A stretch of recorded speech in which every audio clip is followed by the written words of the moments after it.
I'm being intimidated by being followed, and now there are people that have been outside of my home for upwards of 4 hours now and literally hiding at the end of my driveway waiting for me, as well as being intimidated by Allison's mother's family side online for at least the last 24 hours. In fact, if something happens to me and you don't hear from me, I need all of you to refer back to this video.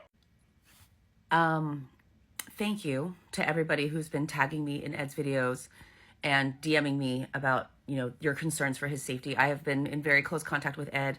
Ed and I actually speak to each other daily. That is not an exaggeration, but sometimes multiple times a day. So I'm very aware of what is happening with him. In fact, Ed was supposed to meet me at an event last night.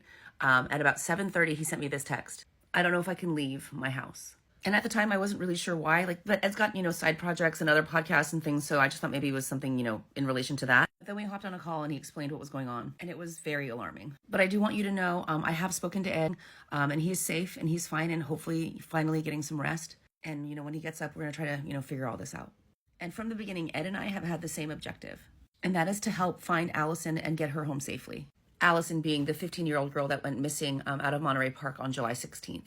And at the time when this was all happening, I posted a video sympathizing with Allison's mom, Annie, because, being a mother myself, I couldn't imagine, what she was going through. And at the time I thought, maybe it's just me, but something about the mom just felt a little off. It felt like she was performing it. It felt like a lot of what she was saying was forced. But I wanted to give her the benefit of the doubt because, she's a mom who's terrified at the idea of, her child, possibly being kidnapped, or something horrible happening to her kid. So I tried to just be understanding and thought, maybe it's probably just me. It's probably just me. But as Ed started sharing all of the conversations and the messages he was getting from people that are close to the situation, the more I was realizing that my gut feeling was right. And I want to reiterate this point because this is really important. Ed and I are not here to take sides. We're not on the mom's side. We're not on the dad's side. We're actually on Allison's side. And we just know that this little girl is still missing and she needs to be found and she needs to be brought home and she needs to be safe. That is all. But I firmly believe that this situation could have, would have, and should have been handled very differently if the public had been made aware of what the situation actually was. But Ed posted a video last night, and I think that had this information been shared with the general public, I think would have approached this situation very differently. Because, like Ed said in his video, the mother, by maybe omission or just the way it was all framed, made it feel like, something horrible had happened, to Allison, or that she had been kidnapped or abducted or something like that. But with this new information starting to look like is that it's more likely that Allison probably ran away and didn't actually get abducted. And I'm going to share with you parts of a video that Allison had taken of herself the day before she disappeared. And trigger warning, it's really upsetting and it's really hard to listen to and watch. Told you I'm not going anywhere with her.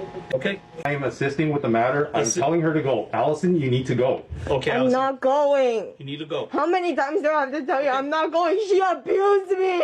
She hurt me. Can you open the door? No, I don't feel safe around. I was advised that, look, I'm assisting and I am assisting. Okay. Can you open the door and maybe we could talk to her and have her get in the car? No.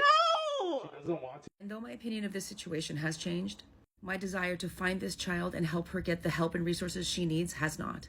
And Ed's safety and well-being is also a priority for me. Please, everyone, show him some support. He deserves it.